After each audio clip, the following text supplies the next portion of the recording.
नमस्कार, न्यूज के इकलौते फैमिली शो न्यूज की पाठशाला में आपका स्वागत है। मैं हूं सुशांत सिन्हा।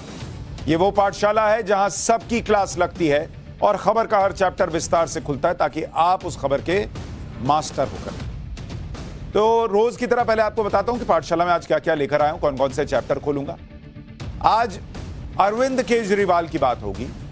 केजरीवाल तो जीते, ये आपने सुना है, लेकिन एमसीडी उन्हें दिल्ली हरवा देगी। कैसे? वो तो एमसीडी जीत गए, लेकिन हम जिस एमसीडी की बात कर रहे हैं वो उन्हें कैसे दिल्ली हरवाएगी, ये सवाल क्यों उठ रहा है, आज इसके बारे में बताऊं। केजरीवाल के उन दोस्तों से मिलवाऊंगा जो केजरीवाल का ही वोट खा गए। एमसीडी की जीत में केजरीवाल की गुजरात वाली हार छिपी है क्या, यह पूछने पर क्यों मजबूर होना पड़ रहा है वो भी आपको बताऊंगा। इसके अलावा वर्ल्ड बैंक की वो रिपोर्ट जो बता रही कि भारत में 2024 कौन जीतेगा, वर्ल्ड बैंक की रिपोर्ट। पीएम मोदी का वो काम जिसने बड़े बड़ों का कैलकुलेशन बिगाड़ दिया, वो काम क्या है वो भी आपको बताऊंगा। और आखिर में बहुत इंपॉर्टेंट चैप्टर है, वो भयानक बीमारी जो हिंदुस्तान में 72% लोगों को है, हर 10 में से 7 लोगों को है, पर उन्हें उस बीमारी का पता ही नहीं है। और ऐसी ऐसी चीजें हो रही हैं उस बीमारी की वजह से कि आप सुनेंगे तो आप हैरान रह जाएंगे। लेकिन पाठशाला में सबसे पहले दिन भर की बड़ी खबरों का एक साथ रिवीजन, फिर पहला चैप्टर।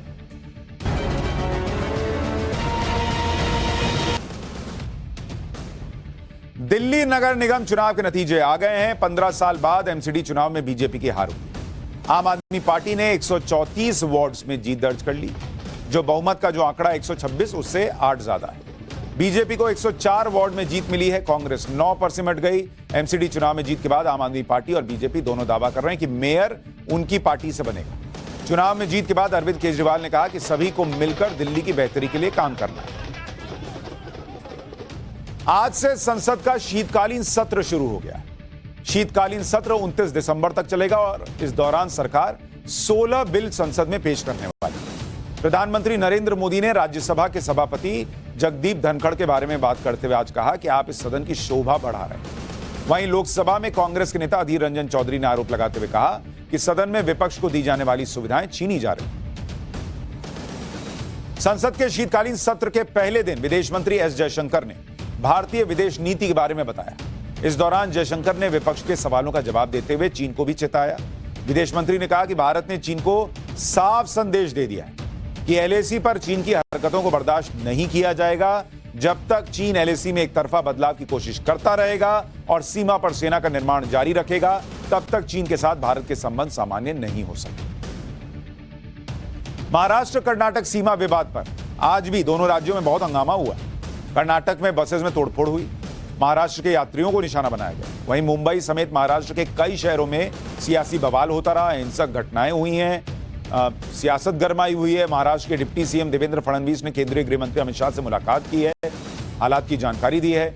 वहीं महाराष्ट्र कर्नाटक सीमा विवाद पिछले हफ्ते भर से गरमाया हुआ है और उद्धव ठाकरे गुट के नेता संजय राउत ने यह कहकर विवाद को हवा दे दी कि सीएम शिंदे में दम है तो वो केंद्र सरकार से कहकर महाराष्ट्र और कर्नाटक के बीच विवादित क्षेत्र बेलगावी को केंद्र शासित प्रदेश घोषित करवाए। उत्तर प्रदेश में अवैध कब्जे पर योगी का बुलडोजर लगातार चल रहा है। अब बाराबंकी में कब्रिस्तान की जमीन पर अवैध तरीके से बाउंड्री वॉल बना दी। बाउंड्री वॉल बनवाने का आरोप समाजवादी पार्टी के जिलाध्यक्ष हाफिज अयाज पर लगा। प्रशासन की तरफ से कई बार कब्जा हटाने के नोटिस जारी किए गए, लेकिन जब यह नहीं हुआ तो आखिरकार एसडीएम और अधिकारी बुलडोजर लेकर पहुंचे और बाउंड्री वॉल को ही गिरा दिया। साथ ही हाफिज अयाज को दोबारा ऐसा करने पर सख्त कार्रवाई झेलने की चेतावनी भी दी। सिद्धू मूसेवाला हत्याकांड की जांच की आंच एक और पंजाबी सिंगर तक पहुंच गई है। इस हाई प्रोफाइल केस की जांच कर रही एसआईटी की टीम ने आज पंजाबी सिंगर बब्बू मान से 2 घंटे पूछताछ की। मूसेवाला के पिता ने आरोप लगाया था कि हत्याकांड के तार कई पंजाबी गायकों से जुड़े हुए हैं। सिद्धू मूसेवाला केस में मनप्रीत औलख और बी प्राक, अफसाना खान और दिलप्रीत ढिल्लों समेत 4 पंजाबी गायकों से सुरक्षा एजेंसी पूछताछ कर चुकी है। आज बांग्लादेश में भारत और बांग्लादेश का दूसरा वनडे था और 5 रनों से भारत को बांग्लादेश ने हरा दिया। बांग्लादेश के मीरपुर के शेर बांग्ला स्टेडियम में खेले गए मैच में बांग्लादेश की टीम 271 रन बनाती दिखी। फिर जीत के साथ ही बांग्लादेश की टीम ने 3 मैच की वनडे सीरीज 2-0 से एक तरह से जीत ही लिया। अब इंडिया एक मैच जीत भी जाए तो क्या हो। भारतीय टीम की यह बांग्लादेश में दूसरी सीरीज हार।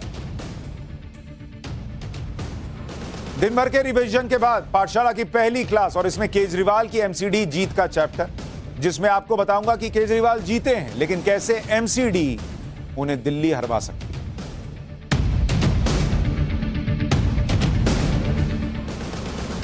आज हर जगह एमसीडी चुनाव के नतीजों की चर्चा है। दिल्ली में एमसीडी चुनाव के नतीजे आए और देश भर में चर्चा हुई और इसमें पहली बार केजरीवाल की पार्टी बहुमत के साथ जीती। लेकिन आज मैं जिस एमसीडी की बात करूंगा वो एमसीडी अगर केजरीवाल ने नहीं जीती तो उनके लिए बहुत बड़ी चुनौती बन जाएगी और हो सकता है ये एमसीडी उन्हें दिल्ली भी हरवा दे। अब आप कहेंगे एमसीडी जीत ली, फिर मैं कह रहा हूं कि एमसीडी नहीं जीते तो वो दिल्ली हार जाएंगे, ये कैसे हो सकता है? एमसीडी जीते हैं, इलेक्शन का रिजल्ट नहीं बदला है। लेकिन हम दूसरी एमसीडी की बात कर रहे हैं और ये एमसीडी जिसके बारे में आज आपको मैं बताने वाला हूं वो दिल्ली के लिहाज से बड़ी इंपॉर्टेंट, और ये वो एमसीडी है जो अरविंद केजरीवाल ने नहीं जीती तो वो दिल्ली भी हार सकते हैं। और ये एमसीडी क्या है भाई?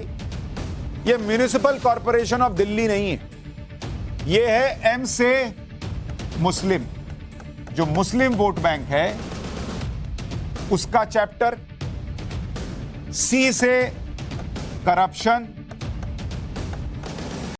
इसका फैक्टर और डी से दंगा इसका फैक्टर। ये तीन ऐसे फैक्टर हैं एमसीडी जिनको अगर कंट्रोल नहीं किया अरविंद केजरीवाल ने तो वो दिल्ली विधानसभा भी अपने हाथ से खो सकते हैं अगले चुनाव में। ये क्यों कह रहा हूं आज आपको ये समझाऊंगा। ये एमसीडी फैक्टर कैसे एमसीडी के चुनाव के नतीजों में दिखा है, आज इसके बारे में बताऊंगा जिसकी ज्यादा चर्चा नहीं है। वैसे तो केजरीवाल को इस बात का क्रेडिट देना चाहिए कि एक नई पार्टी बनाकर 10 साल में उन्होंने दिल्ली को अपना अभेद किला बना लिया, जिसमें उन्होंने लगातार 2 विधानसभा चुनाव बड़े बहुमत से जीते और अब उन्होंने नगर निगम चुनाव में भी बहुमत हासिल कर लिया और वहां पर 15 साल से काबिज बीजेपी को हटा दिया। लेकिन नगर निगम चुनावों में केजरीवाल को पहली बार जीत भले मिली, लेकिन इसमें भी उनके लिए बड़ी बड़ी टेंशन वाली बातें दिख रही। कैसे उनके दोस्तों ने ही उनका वोट जो है वो खा लिया, आज वो भी बताऊंगा। जो टेंशन देने वाली बातें हैं केजरीवाल को, वो सीटों का नंबर देखिएगा तो नहीं समझ में आ रहा है, क्योंकि वहां तो बहुमत से 8 सीट ज्यादा है। हालांकि लोग कह रहे हैं कि बीजेपी 15 साल के एंटी इनकम्बेंसी के बाद भी 105 सीट जीत रही है, तो फिर क्या ही तूफान खड़ा किया केजरीवाल। लेकिन केजरीवाल की असल चिंता कहीं और, कुछ और डेटाज में दिख रही है जो मैं आपको आगे बताऊंगा। लेकिन पहले आपको एमसीडी का रिजल्ट बता देता हूं। ये वाला एमसीडी जो आपको बताया अभी, एम मुस्लिम, सी से करप्शन और डी से दंगा, ये अपनी जेब में अभी थोड़ी देर रखिए, आगे निकालिएगा, काम आए।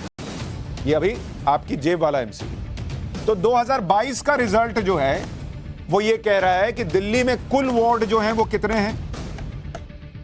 वो थे 250, और इसमें से बीजेपी के पास आए 104, आम आदमी पार्टी के पास आए 134 और कांग्रेस के पास 9 और अन्य अदर्स इनके पास आए 3।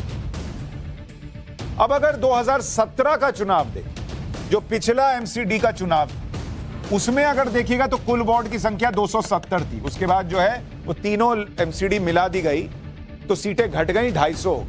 तो पिछले बार बीजेपी को आई थी 181 सीट, आम आदमी पार्टी को आई थी 49 सीट और कांग्रेस को आई थी 21 सीट। यह पिछली बार का आंकड़ा है। अब इसको एक नजर में देखने में यह लगता है कि भाई सीधे सीधे 49 से आम आदमी पार्टी 134 पहुंची है, 181 से घटकर बीजेपी 104 हुई है। ये तो सीधा सरल कैलकुलेशन है। और कांग्रेस जो है वो 21 से घटकर 9 रह गई है। लेकिन एक तो ओवरऑल सीटें घटी हैं, पहली चीज।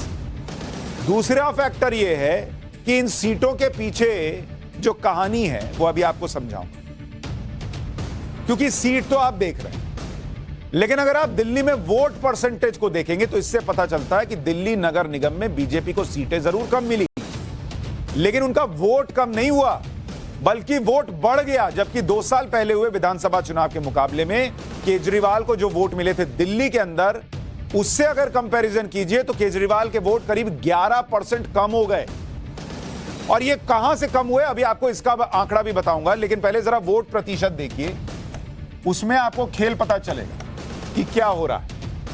2022 में जो बीजेपी को वोट मिला है वो बीजेपी को मिला है 39%। 39%। आम आदमी पार्टी को मिला है 42%। तो दोनों के बीच में वोट प्रतिशत का अंतर मात्र 3% का है।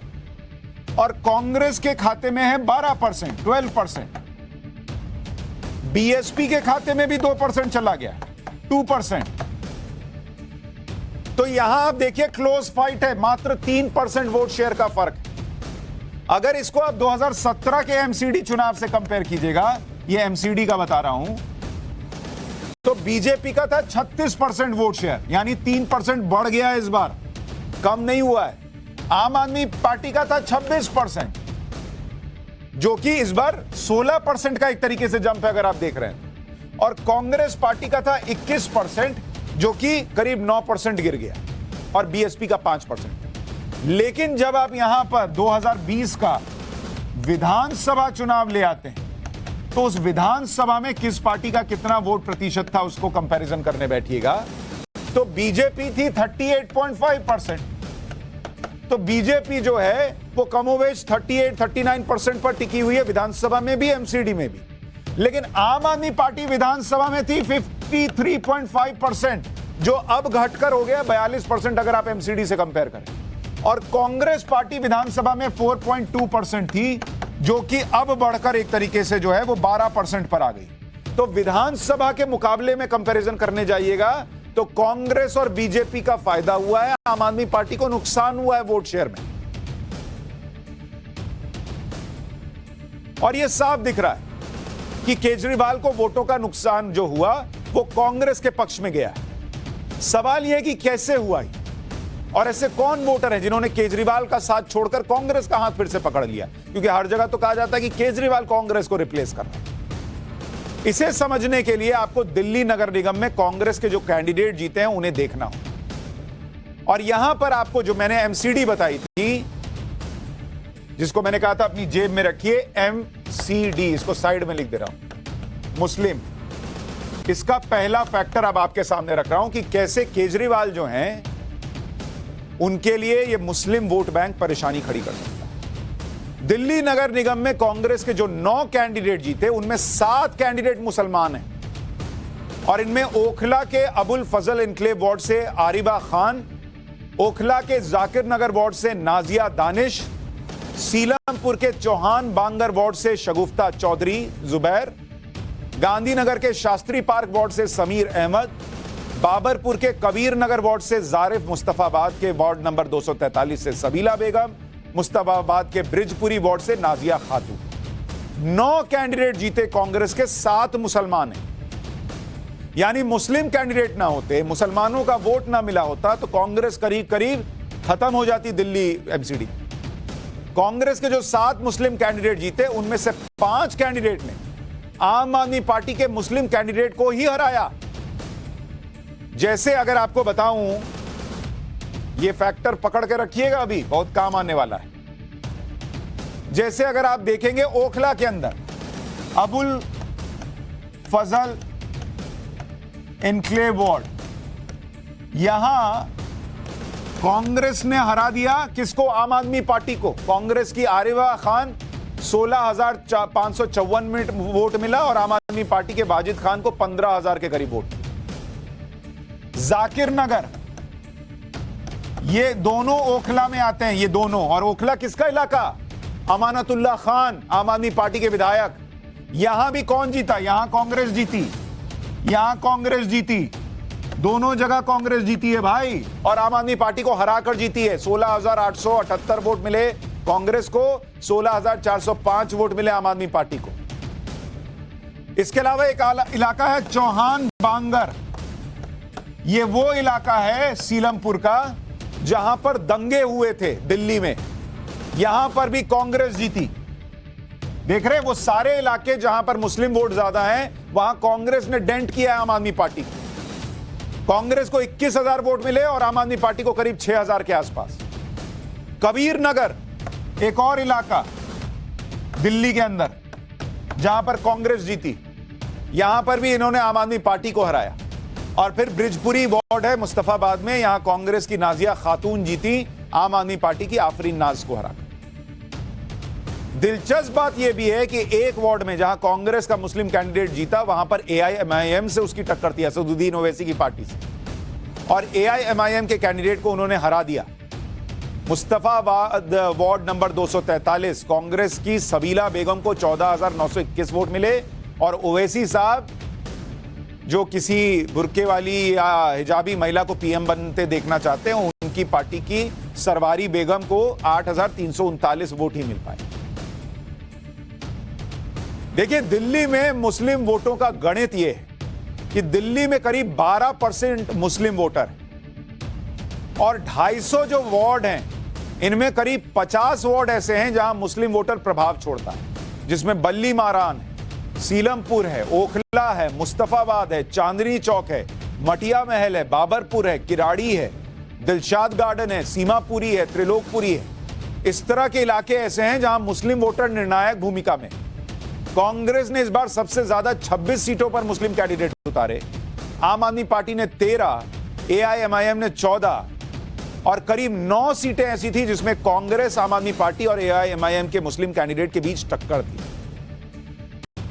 आम आदमी पार्टी के जो मुस्लिम कैंडिडेट जीते, उनमें बल्ली मारन से मोहम्मद सादिक हैं, कुरैश नगर से शमीम बानो हैं, श्रीराम कॉलोनी से मोहम्मद आमिल मलिक हैं, चांदनी महल से मोहम्मद इकबाल, बाजार सीताराम से राफिया माहिर, जामा मस्जिद वार्ड से सुल्ताना आबाद।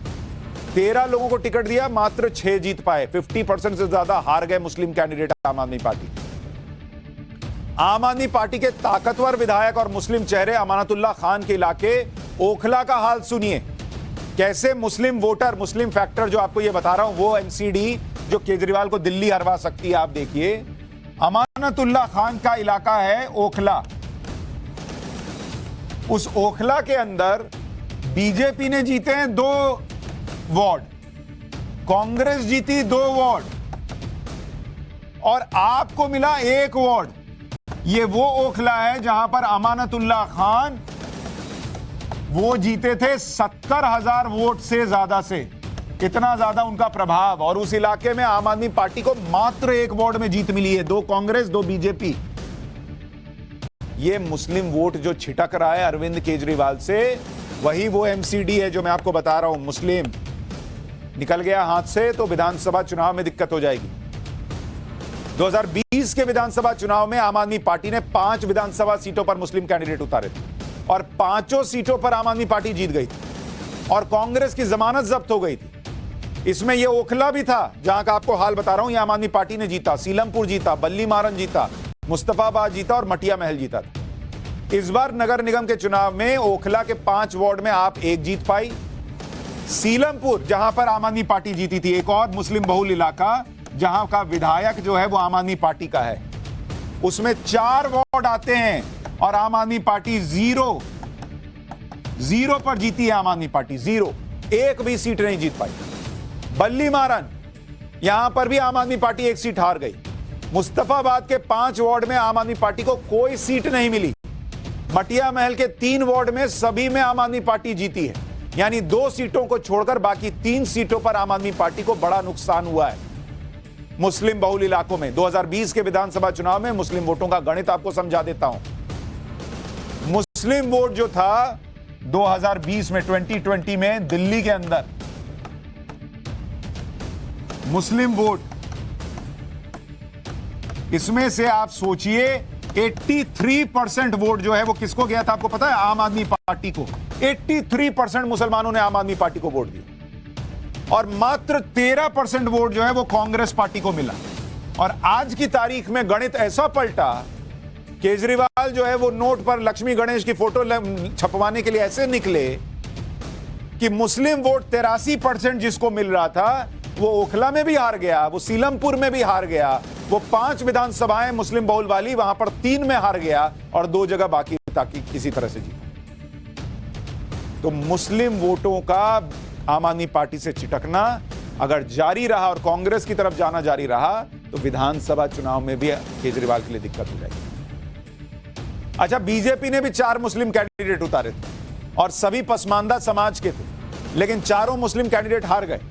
चांदनी महल से इरफान मलिक को बीजेपी ने टिकट दिया। यह सीट आम आदमी पार्टी के मुस्लिम कैंडिडेट ने बड़े अंतर से जीत ली। कांग्रेस का मुस्लिम कैंडिडेट दूसरे नंबर पर आया।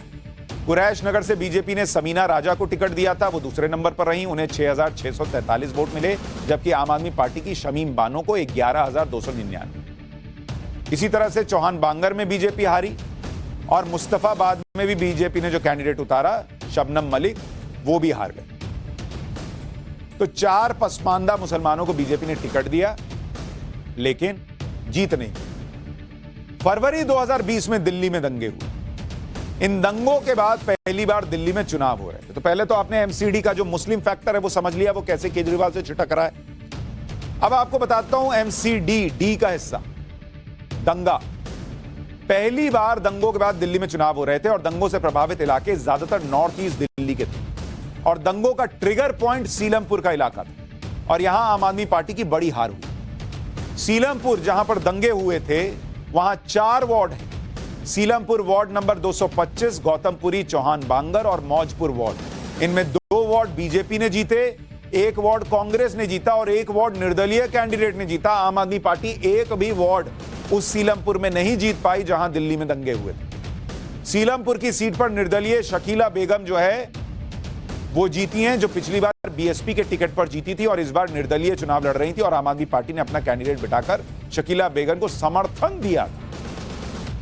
गौतमपुरी की सीट पर बीजेपी के कैंडिडेट सत्य शर्मा जीते। यहां कांग्रेस ने मुस्लिम कैंडिडेट उतारा था जो दूसरे नंबर पर आया। गौतमपुरी की सीट पर पिछली बार भी बीजेपी का कब्जा था। चौहान बांगर की सीट पर पिछली बार आम आदमी पार्टी का मुस्लिम कैंडिडेट जीता था, इस बार कांग्रेस का मुस्लिम कैंडिडेट जीता। देख रहे हैं एमसीडी का एम और डी दंगा वाला इलाका, वहां क्या हुआ है, और आम आदमी पार्टी का मुस्लिम कैंडिडेट दूसरे नंबर पर रहा। मौजपुर की सीट बीजेपी के कैंडिडेट अनिल शर्मा ने जीती। पिछली बार मौजपुर में आम आदमी पार्टी की मौज रही थी, उनका मुस्लिम कैंडिडेट कांग्रेस को हराकर जीता था, लेकिन इस बार कांग्रेस दूसरे नंबर पर रही, आम आदमी पार्टी तीसरे नंबर पर चली। दिल्ली दंगों के आरोपी ताहिर हुसैन के इलाके में क्या हुआ वो भी आपको बताता हूं। ताहिर हुसैन का इलाका है नेहरू विहार, वार्ड नंबर 244। यहां से ताहिर हुसैन ही पिछली बार आम आदमी पार्टी का पार्षद था जिसने बीजेपी के अरुण भाटी को हराया था। इस बार बीजेपी के अरुण भाटी नेहरू विहार में जीत गए, उन्हें 15,001 वोट मिले। उन्होंने कांग्रेस के अलीम अंसारी को 356 वोट से हराया।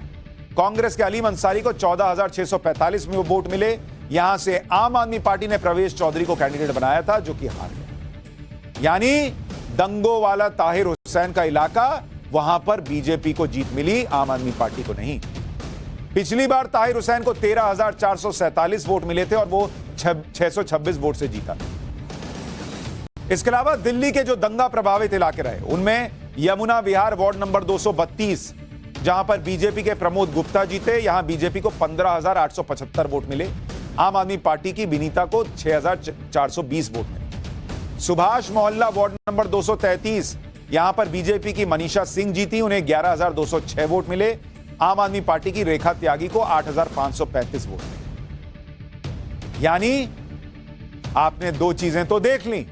पहला मुस्लिम फैक्टर एमसीडी, मुसलमान क्या अरविंद केजरीवाल से छिटक रहा है, यह इन नतीजों में दिख रहा है। दूसरा डी, जहां जहां दंगे हुए वहां आम आदमी पार्टी को नुकसान हुआ, लोगों के नजर में उनकी छवि खराब हुई, ऐसा दिख रहा है। अब आपके पास आता हूं सी, यानी करप्शन पर चर्चा करता हूं कि ये जो करप्शन के आरोप लगे आम आदमी पार्टी पर, उसका इस एमसीडी चुनाव पर क्या असर है। आम आदमी पार्टी को जीत जरूर मिली, लेकिन उनके दागी मंत्रियों के इलाके में आम आदमी पार्टी का बुरा प्रदर्शन रहा। जबकि अरविंद केजरीवाल क्या कहते थे, आपको याद है ना, कि मनीष सिसोदिया को हाथ लगाया तो उससे गुजरात में आम आदमी पार्टी का वोट शेयर 4% बढ़ गया। गिरफ्तार करेंगे तो वोट शेयर 6% बढ़ जाएगा। पहले अरविंद केजरीवाल का वो बयान आपको सुनाता हूं, फिर बताऊंगा कि मनीष सिसोदिया की दिल्ली में जो सीट है वहां आम आदमी पार्टी का क्या हुआ। जब से इन्होंने मनीष सिसोदिया क्या रेड मारी है, गुजरात में हमारा 4% वोट शेयर बढ़ गया। और जिस दिन ये इनको गिरफ्तार करेंगे, मुझे लगता है 6% वोट और बढ़ जाएगा।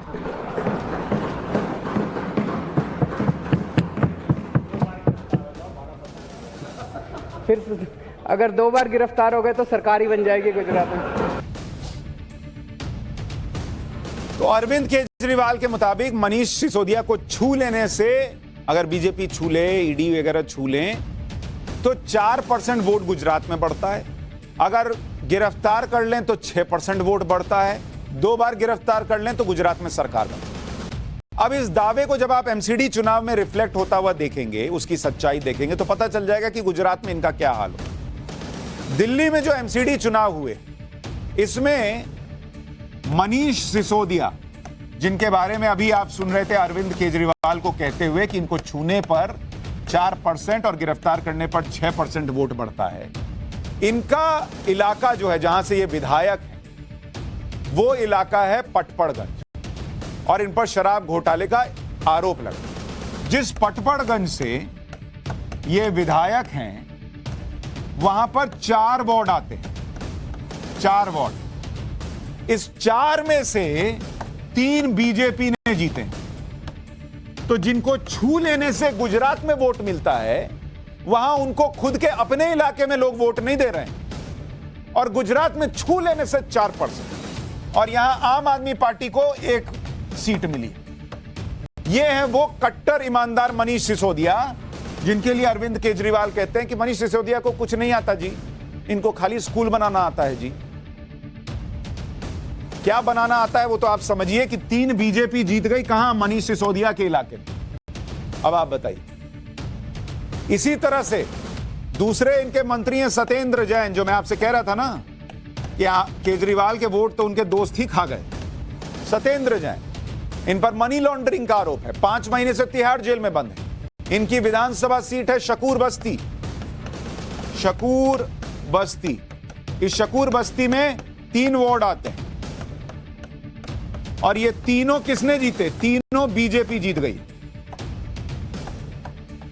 तीनों बीजेपी जीत गई, आम आदमी पार्टी 0।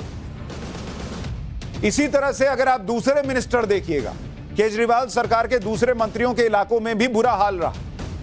कैलाश गहलोत परिवहन मंत्री, विधानसभा सीट नजफगढ़, कुल वार्ड 4, बीजेपी जीती 3, निर्दलीय जीता 1, आम आदमी पार्टी अंडा 0। गोपाल राय पर्यावरण मंत्री, विधानसभा सीट बाबरपुर, कुल वार्ड 4, बीजेपी 2, कांग्रेस 1, आम आदमी पार्टी 1। इतना बढ़िया काम हो रहा है, लेकिन मंत्रियों के इलाके में सीट नहीं आ रही। अब अगर एमसीडी चुनाव नतीजों के हिसाब से एक मोटा अनुमान विधानसभा सीटों का लगाएं, तो क्या कैलकुलेशन बैठ रहा है ये भी आपको बताता हूं। दिल्ली में अगर इसको कन्वर्ट करें विधानसभा चुनाव के लिहाज से, अगर यही मोमेंटम रहा, तो दिल्ली विधानसभा की तस्वीर क्या बन सकती है आने वाले चुनाव में, अगर यही कन्वर्जन रेट रहा इन पार्टियों का। तो सीटें कितनी हैं दिल्ली विधानसभा में? 70 है, 70, और कुल वार्ड हैं 250, कुल वार्ड 250, 250। तो औसतन हर सीट पर 3.5 वार्ड मानकर अगर चलिए, तो आपके खाते में कितने वार्ड आए हैं? 134 वार्ड आए। अगर इसे विधानसभा सीट में कन्वर्ट करें, तो 134 C ward divided by 3.5 is equal to Aam Aadmi party की सीटें हो सकती हैं 38 अगले चुनाव। अभी आम आदमी पार्टी की सीटें कितनी हैं? 62।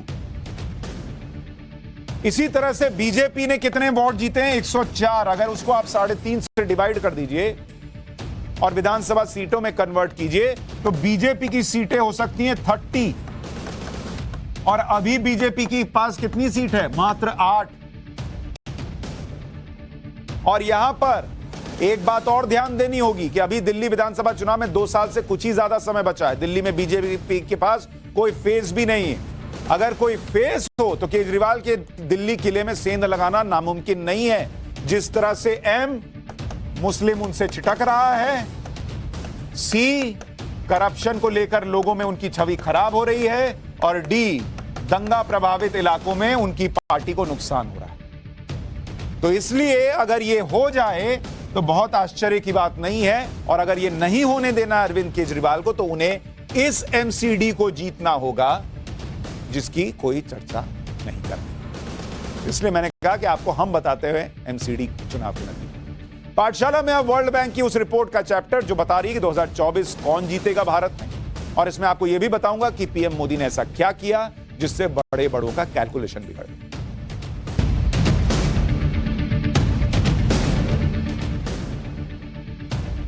पिछले कुछ दिनों में जब से भारत की जीडीपी की दूसरी तिमाही के नंबर आए थे, तब से कुछ लोग जीडीपी के यही नंबर दिखाकर यह कह रहे थे कि जीडीपी के नंबर गिर गए और भारत की अर्थव्यवस्था की हालत अच्छी नहीं। कुछ लोग इंतजार ही कर रहे हैं कि कैसे कुछ तो भारत में गड़बड़ हो, कि मसाला मिले। श्रीलंका बनाने की बात कर रहे तो हो नहीं रहा। दुनिया कह रही है ब्राइट स्पॉट। उनका दिल जो है वो अंधेरे में डूबा जाता है, तो कुछ तो ढूंढते हैं। लेकिन मैंने आपको पाठशाला में बताया था जीडीपी के आंकड़ों के बारे में, और जीडीपी के आंकड़े की रियलिटी तो मैंने बताई, लेकिन इन लोगों को हफ्ते भर में ही दूसरा जवाब मिल गया, जब भारत की जीडीपी को लेकर वर्ल्ड बैंक जैसी संस्था ने अपना कैलकुलेशन बदल दिया। भारत की मजबूत आर्थिक स्थिति को देखते हुए वर्ल्ड बैंक को भी अपने आंकड़े रिवाइज करने पड़े। वर्ल्ड बैंक ने 2022-23 के लिए भारत की जीडीपी की ग्रोथ रेट के अनुमान को बढ़ा दिया है। इसी वर्ल्ड बैंक ने जो कुछ दिन पहले कहा था, आप देखिए वर्ल्ड बैंक को कैसे अपने आंकड़े बदलने पड़े भारत के लिहाज से।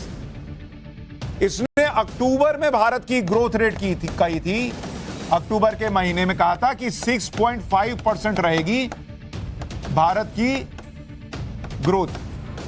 ये इसने अक्टूबर में कहा, लेकिन नवंबर खत्म होते होते और दिसंबर के महीने के आते आते अब इसने कह दिया है कि भारत की ग्रोथ रेट जो है वो 6.9% हो जाएगी, यानी 0.4% इसने बढ़ा दिया है भारत की ग्रोथ को। किसने? वर्ल्ड बैंक ने, एक महीने के अंदर।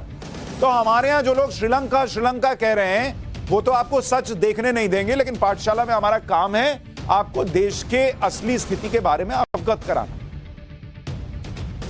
तो वर्ल्ड बैंक कह रहा है कि भैया भारत की जीडीपी और तेजी पकड़ेगी अभी, और आमतौर पर जीडीपी के नंबर जब रिवाइज होते हैं तो उन्हें कम ही किया जाता है। ऐसा कम ही होता है कि वर्ल्ड बैंक किसी देश की स्थिति को इतना मजबूत पाए कि वो जीडीपी ग्रोथ रेट के आंकड़ों को रिवाइज कर उसे बढ़ा दे, और वो भी तब जब दुनिया में इतना संकट चल रहा है। और वर्ल्ड बैंक ने भारत की ग्रोथ रेट तब बढ़ाई है जब पूरी दुनिया में अलग अलग देशों की जीडीपी ग्रोथ रेट गिर रही है। बड़ी बात यह है कि पिछले 3 बार से यही वर्ल्ड बैंक भारत की ग्रोथ रेट का अनुमान लगातार घटा भी रहा था, लेकिन इस बार उसको कुछ ऐसा दिखा कि उसने कहा कि नहीं, इस बार घटा नहीं सकते, इस बार बढ़ाना पड़ेगा।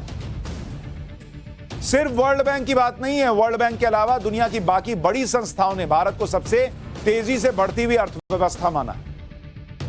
और मैं आपको यह इसलिए बताना चाहता हूं कि वो लोग बार बार घूमकर आएंगे भारत के श्रीलंका होने की बात करने वाले। आईएमएफ कह रहा है 6.8 भारत की ग्रोथ रेट रही, वर्ल्ड बैंक 6.9 कह रहा है, फिच कह रहा है 7%। मूडीज एक और एजेंसी, उसका कहना है भारत की growth rate 7%। Morgan Stanley MS ये भी कह रहा है 7%। S&P एक और संस्था वो कह रही है 7%। गोल्डमैन सैक्स जीएस ये कह रहा है 5.9%, और अपना आरबीआई कह रहा है 6.8%। यानी हर जगह भारत तेजी से आगे बढ़ेगा, इसके दावे किए जा रहे हैं। और ये कोई मूर्ख लोग थोड़ी बैठे हैं यार, इनको कोई और काम नहीं है क्या कि जबरदस्ती अरे चलिए नरेंद्र मोदी की थोड़ी तारीफ कर दे, भारत की तारीफ। ऐसा थोड़ी होता है, दिखता है तो लोग बोलते हैं। वर्ल्ड बैंक ने भारत की जीडीपी ग्रोथ रेट क्यों बढ़ा दी, उसने इसकी वजह भी बताई। वर्ल्ड बैंक के मुताबिक दुनिया की दूसरी अर्थव्यवस्थाओं के मुकाबले भारतीय अर्थव्यवस्था पर ग्लोबल चैलेंज का विपरीत असर कम दिखाई दे रहा है। भारतीय अर्थव्यवस्था अच्छा परफॉर्म कर रही है और दूसरी तिमाही के नतीजे उम्मीद से बेहतर हैं। रिपोर्ट में कहा गया कि चुनौतियों के बावजूद भारत दुनिया की सबसे तेजी से बढ़ने वाली अर्थव्यवस्था है, और इसकी वजह मजबूत घरेलू डिमांड है।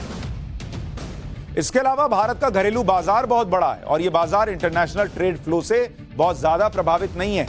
इस वजह से भी भारत की स्थिति काफी मजबूत है। वर्ल्ड बैंक ने अपनी रिपोर्ट में कहा है कि पिछले 1 दशक से भारत की एक्सटर्नेट पोजीशन मजबूत हुई, एफडीआई फॉरेन डायरेक्ट इन्वेस्टमेंट और मजबूत हुआ। फॉरेन एक्सचेंज रिजर्व्स की वजह से भारत का करंट अकाउंट डिफिसिट भी कंट्रोल में है। जब भारत के बड़े ट्रेड पार्टनर्स देशों की ग्रोथ रेट स्लो है, उसके बावजूद एक्सपोर्ट के मामले में भारत की स्थिति सुधरी है। युद्ध के दौरान दुनिया भर के शेयर बाजारों में गिरावट के बावजूद भारतीय शेयर मार्केट में उछाल आया है। वित्तीय वर्ष के पहले क्वार्टर में कॉर्पोरेट अर्निंग उम्मीद से बेहतर हुई है। रिपोर्ट में कहा गया है कि निवेश बढ़ने और फेस्टिवल सीजन में प्राइवेट कंजम्पशन के बढ़ने से भी स्थिति में सुधार हुआ है। लेकिन प्राइवेट कंजम्पशन कैसे हो रहा है? लोगों के पास पैसा है तब ना हो रहा है। लोगों के पास पैसा नहीं होगा, नौकरी नहीं होगी, महंगाई चरम पर चली जाएगी तो थोड़ी होगा कंजम्पशन। यह सब कंजम्पशन इसलिए हो रहा है क्योंकि भारत बेहतर स्थिति में। और कुछ आंकड़ों के जरिए आपको बताता हूं कि भारत की स्थिति कैसे सुधरी। अगर आप इसको देखेंगे, इसको आपको जानना चाहिए। आप देखिए भारत की हालत कैसे सुधरी। अगर आप देखेंगे होलसेल इन्फ्लेशन, होलसेल महंगाई, ये मई 2022 2022 मई 2022 ये थी 15.88% और अक्टूबर 22 ये घटकर हो गई 8.39%। 8.39%, ऑलमोस्ट हाफ होलसेल महंगाई। अब आपको दिखाता हूं रिटेल महंगाई, इसकी हालत में क्या सुधार या नुकसान हुआ है। अप्रैल 2022 में, अप्रैल मई मान लीजिए, इसको भी मई मान लीजिए, क्या है 7.79% और ये अक्टूबर 2022 में घटकर 6.77% पर आ गया। यहां भी गिरावट है। दुनिया महंगाई से बाप बाप कर रही है और हमारे यहां सुधार हो रहा है, कम हो रही है महंगाई। सेंसेक्स अगर आप देखिए, जो वर्ल्ड सेंटिमेंट बताता है आपके खुद के मार्केट को लेकर, ये 7,000 पॉइंट यानी करीब 13% बढ़ा है और अभी 62,000 के लेवल पर। 62,000। वर्ल्ड बैंक की रिपोर्ट में भारत की मजबूत स्थिति के पीछे 3 बड़े फैक्टर बताए गए: लगातार सुधार होना, मजबूत नीतियां और महंगाई पर काबू रखना। हमारे यहां विपक्ष महंगाई कर रहा है, लेकिन दुनिया तारीफ कर रही है कि इतना तूफान आया हुआ है, आप लोग कैसे महंगाई कंट्रोल में रखे हैं जी। ये दुनिया बोल रही है, वो कह रही है कि इतना कंट्रोल में रखा है इसलिए आप लोग ग्रो करेंगे। उनको दिख रहा है कि दुनिया में क्या हो रहा है और ये लोग कैसे कंट्रोल किया। हमारे यहां लोगों का कुछ का कहना है कि महंगाई ज्यादा है। वर्ल्ड बैंक की रिपोर्ट में प्रधानमंत्री नरेंद्र मोदी की नीतियों की तारीफ करते हुए कहा गया कि भारत के वित्तीय क्षेत्र में अभी भी कई चुनौतियां हैं, लेकिन कुछ नीतियों को अपनाकर पिछले 5 साल में फाइनेंशियल सेक्टर को बेहतर किया गया। वर्ल्ड बैंक ने बेहतर नीतियों के उदाहरण दिए। रिपोर्ट में कहा गया कि इंसॉल्वेंसी एंड बैंकरप्सी कोड और national asset reconstruction company limited की स्थापना से फाइनेंशियल सेक्टर बेहतर हुआ। वर्ल्ड बैंक ने माना कि इन नीतियों की वजह से बैंकिंग सेक्टर पर नॉन परफॉर्मिंग लोन्स का प्रेशर कम हुआ। सोचिए, दुनिया कह रही है कि भारत में जो बैंक से उनकी स्थिति सुधरी ऐसे कानून लाने से। हमारे यहां विपक्ष क्या भ्रम फैलाता है, अपने दोस्तों का लोन माफ कर। लोन माफ कर रहे होते तो बैंकों की हालत सुधरती। लोन माफ कर रहे होते तो वर्ल्ड बैंक, वहां लोग बेवकूफ बैठे हैं जो कह रहे होते कि अरे इससे तो फायदा हुआ, ये लोन रिकवरी हुई, बैंकों का नॉन परफॉर्मिंग लोन जो है वो कम हुआ। वर्ल्ड बैंक ने मोदी सरकार के जिन अहम कदमों का जिक्र किया है उसके बारे में भी आपको बताता हूं। National asset reconstruction company limited की स्थापना 2021 में की गई। यह एक खास वित्तीय संस्था है जो बैंकों से उनके non performing assets take over करती है ताकि बैंक आसानी से बिना रुकावट के काम कर सकें और जो पूंजी बैड लोन्स में अटकी है उसका इस्तेमाल बैंक कर्ज देने और अपनी ग्रोथ में खर्च के रूप में कर सके। दूसरा कदम जिसका वर्ल्ड बैंक जिक्र कर रहा है, इंसॉल्वेंसी एंड बैंकरप्सी कोड। साल 2016 में इंसॉल्वेंसी एंड बैंकरप्सी कोड कानून लाया गया था। साल 2021 में इसमें संशोधन हुआ, यानी दिवालिया हो जाने की स्थिति में जब कोई व्यक्ति या कंपनी अपने आउटस्टैंडिंग बिल चुकाने में सक्षम ना हो, इस कानून की मदद से कॉर्पोरेट कर्जदार के दिवालिया होने से जुड़े मामलों को तय वक्त में सुलझाया जाता है। वर्ल्ड बैंक की रिपोर्ट में लगातार सुधारों और महंगाई पर नियंत्रण की बात कही गई। सुधारों की बात करते हुए रिपोर्ट में कहा गया है कि विवेकपूर्ण, व्यवस्थित, नियंत्रित सुधारों की वजह से भारतीय अर्थव्यवस्था में लचीलापन आया है। मार्केट से कर्ज लेने पर जो भरोसा बढ़ा है, सिस्टम में पारदर्शिता बेहतर हुई है और राजकोषीय नीति पर भी भरोसा बढ़ा। यह वर्ल्ड बैंक कह रहा है। रिपोर्ट में महंगाई को काबू में करने के लिए उठाए गए कदमों की तारीफ की गई। हमारे यहां लोग जो है छाती पीट रहे महंगाई महंगाई, क्योंकि उनको कुर्सी दिखती। वर्ल्ड बैंक को कुर्सी नहीं ना चाहिए, उसको तो पूरा देश दुनिया दिख रही है। तो वो कह रहा है कि भैया इंडिया तो बहुत बढ़िया कर रहा है। वो कह रहा है कि सरकार की तरफ से सप्लाई साइड को मजबूत किया गया, किसानों को फर्टिलाइजर की आसान सप्लाई हुई। मैंने आपको बताया था ना कैसे रशिया से फर्टिलाइजर मंगा के दिया यहां पर सस्ते दाम पर। गेहूं और चावल के निर्यात पर रोक, इससे फायदा हुआ, यहां कमी नहीं हुई। यह भी मैंने आपको पाठशाला में बताया था। जो मैं बता रहा हूं वही वर्ल्ड बैंक भी बता रहा है। ऐसा नहीं है कि वो पाठशाला देख के बता रहा है, लेकिन यही बेसिक है, यही सच्चाई है। तो कैसे छुप जाएगा? एडिबल ऑयल का पर इंपोर्ट ड्यूटी को घटाकर फूड इन्फ्लेशन काबू में किया, यह भी मैंने बताया था ना। मैं भी वर्ल्ड बैंक में नौकरी कर सकता। तो यह है भारत की स्थिति।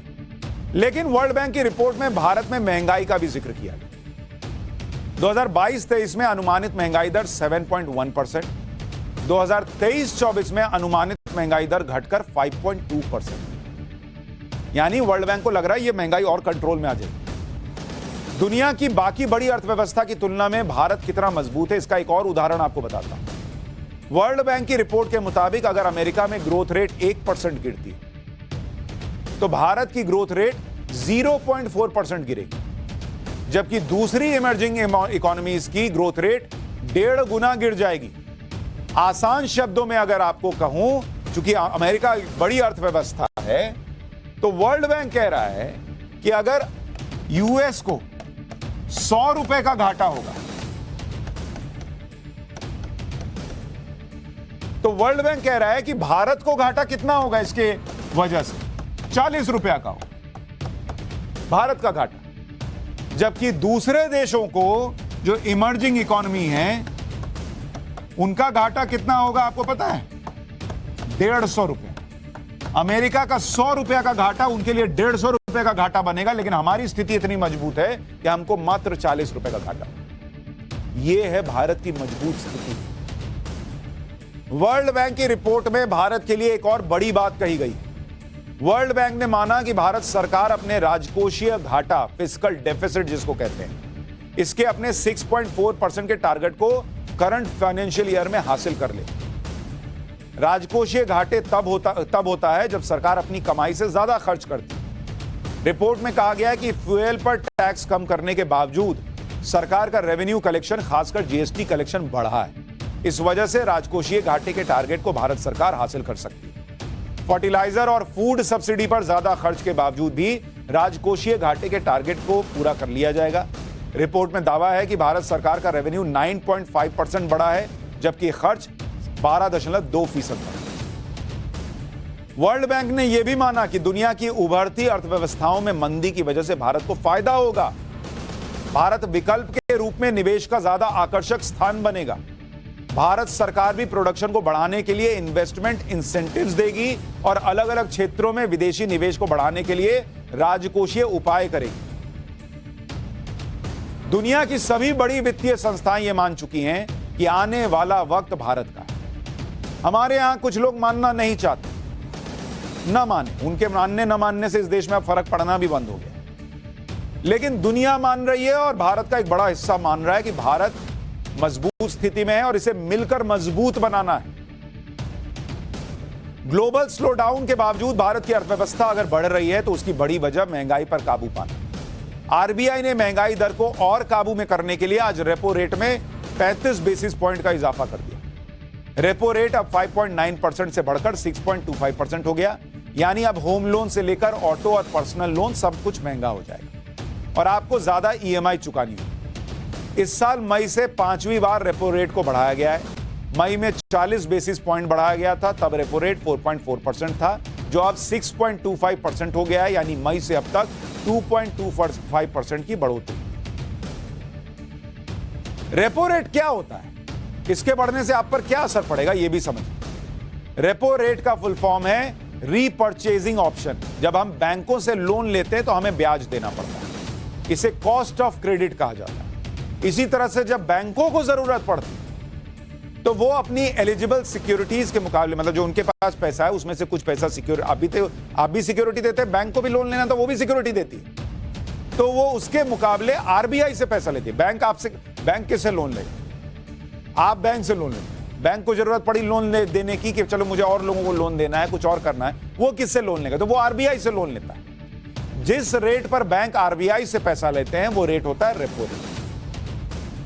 रेपो रेट महंगाई को काबू में करने का टूल है। रेपो रेट बढ़ने से कॉस्ट ऑफ क्रेडिट बढ़ जाएगा, इससे बैंक जो नकदी आरबीआई से लेते हैं वो कम लेंगे, यानी बैंकों के पास हजारों करोड़ रुपए कम हो जाए। अब बैंक के पास पैसा कम होगा तो क्या होगा, इससे बाजार में मनी फ्लो कम होगा, क्योंकि उसके पास कम पैसा है तो वो कम लोन वगैरह देगा या महंगा लोन देगा। तो महंगाई को कंट्रोल में रखने का यह काम करेगा। इसे अगर अलग तरीके से समझाऊं, सिस्टम में जब मनी फ्लो ज्यादा होता है यानी लिक्विडिटी ज्यादा होती है तो पैसा आसानी से कम ब्याज पर मिल जाता है। सिस्टम में पैसे की अधिकता होने से बाजार में सामान खरीदने वाले भी ज्यादा हो जाते हैं। सामान तो सीमित है, आपके पास पैसा भर भर के है, लेकिन उसकी कीमत कम सप्लाई और ज्यादा डिमांड की वजह से ज्यादा हो जाती है। खरीदने वाले ज्यादा हैं, पैसा ज्यादा है, सप्लाई कम है, महंगाई बढ़ने लगती है। जब सिस्टम से अतिरिक्त रकम कम होगी तो जो लोग लोन की उपलब्धता से बिना जरूरत के सामान खरीदने लगते हैं वो खरीदारी कम हो जाएगी।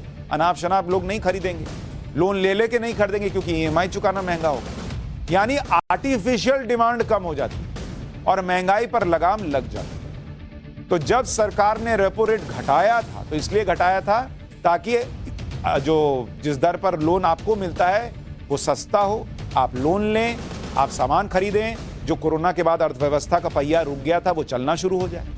अब वो गति पकड़ चुका है, रफ्तार में है, अब लोगों के पास अपना पैसा भी है, लोन का पैसा भी है, वो ज्यादा खर्च कर सकते हैं तो डिमांड बढ़ेगी, सप्लाई कम होगा तो महंगाई बढ़ सकती है, तो इधर रेट बढ़ा दिया, कम लोन लो, महंगाई कंट्रोल में रखो। आरबीआई ने ऐसा इसलिए किया क्योंकि महंगाई दर को तय टारगेट के नीचे लाया। आरबीआई के मुताबिक महंगाई दर की रेंज 2 से 6% होनी चाहिए। अक्टूबर में यह 6.7% है। आरबीआई का अनुमान है कि मार्च 2023 तक यह 6% के नीचे महंगाई दर भारत में आ जाएगी। तो इसलिए भारत की अर्थव्यवस्था का जो स्वास्थ्य है, जो हेल्थ, वो तो दुनिया कह रही है कि ठीक चल रहा है, लेकिन आपके स्वास्थ्य की भी तो बात करूं। अब आपको पाठशाला में वो चैप्टर खोलने जा रहा हूं, वो बीमारी के बारे में आपको बताना जा रहा हूं जो बीमारी बहुत सारे लोगों को है, 10 में से 7 लोगों को है। लेकिन लोगों को इस बात का एहसास ही नहीं है कि उन्हें इतनी भयंकर बीमारी है।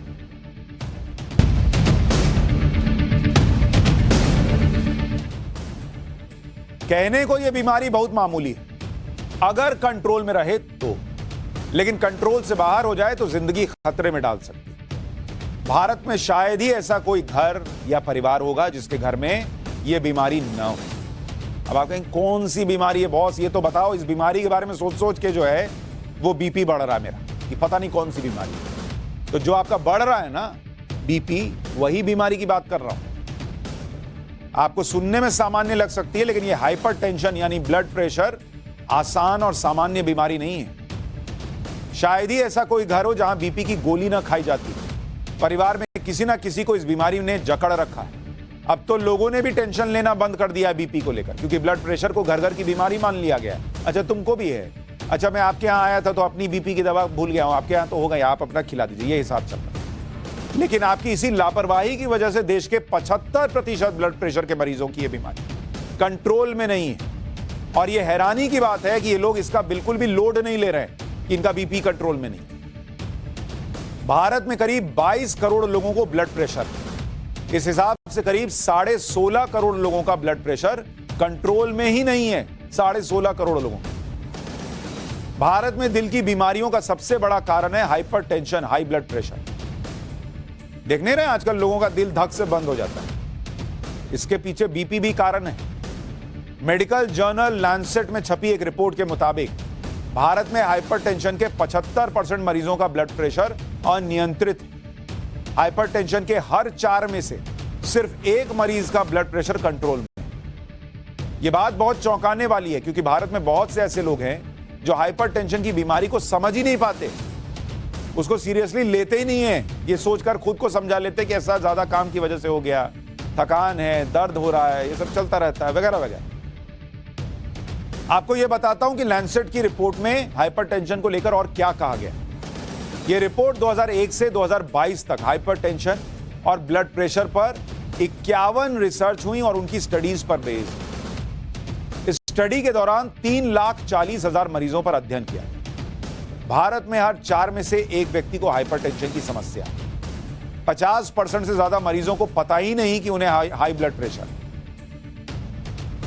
21 रिसर्च ऐसी थी जिनमें कहा गया कि पुरुषों का ब्लड प्रेशर कंट्रोल रेट महिलाओं की तुलना में खराब है। भारत में मौत और पैरालिसिस का सबसे बड़ा कारण हाइपरटेंशन है, जिसको आप कहते हैं ना लकवा मार गया, इसके पीछे हाइपरटेंशन होता है, बीपी। इस बीमारी में शरीर विकलांग तक हो जाता है। हाई ब्लड प्रेशर की वजह से बने ब्रेन स्ट्रोक का खतरा रहता है।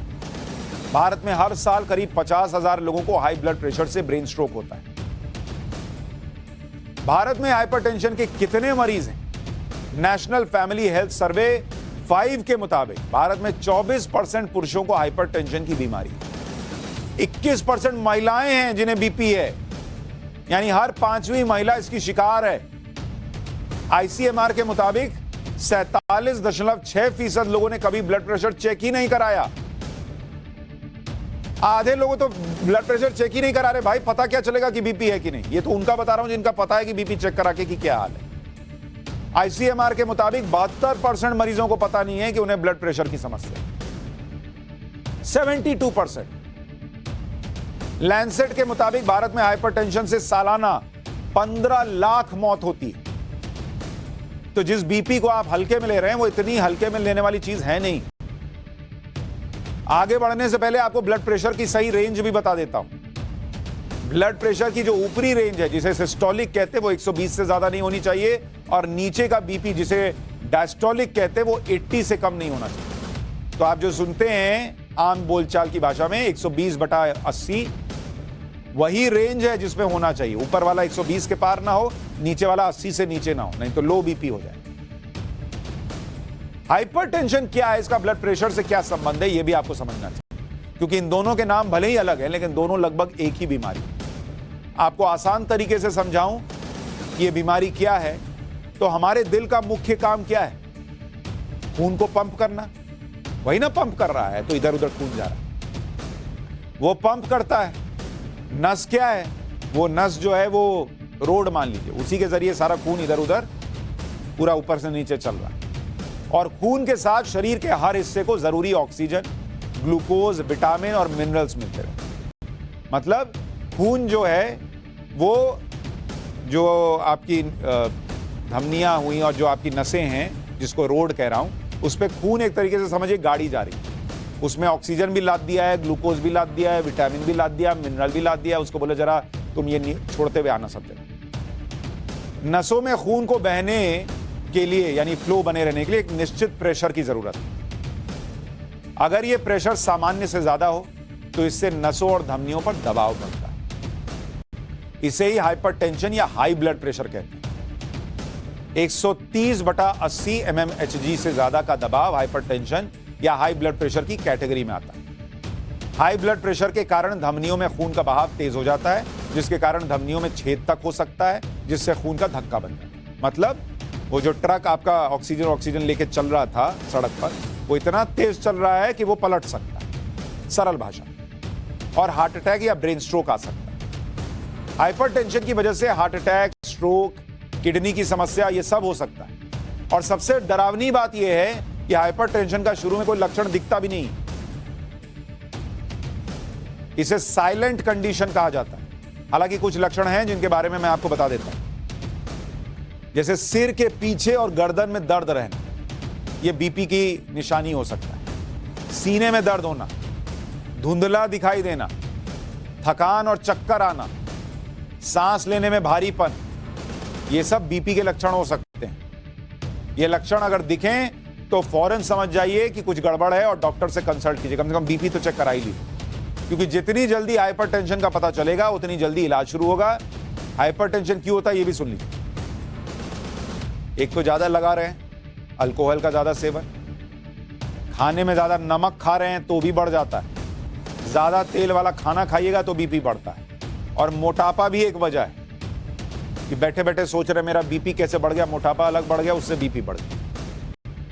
तो चलिए थोड़ा, हाइपरटेंशन या हाई ब्लड प्रेशर कितना जानलेवा है।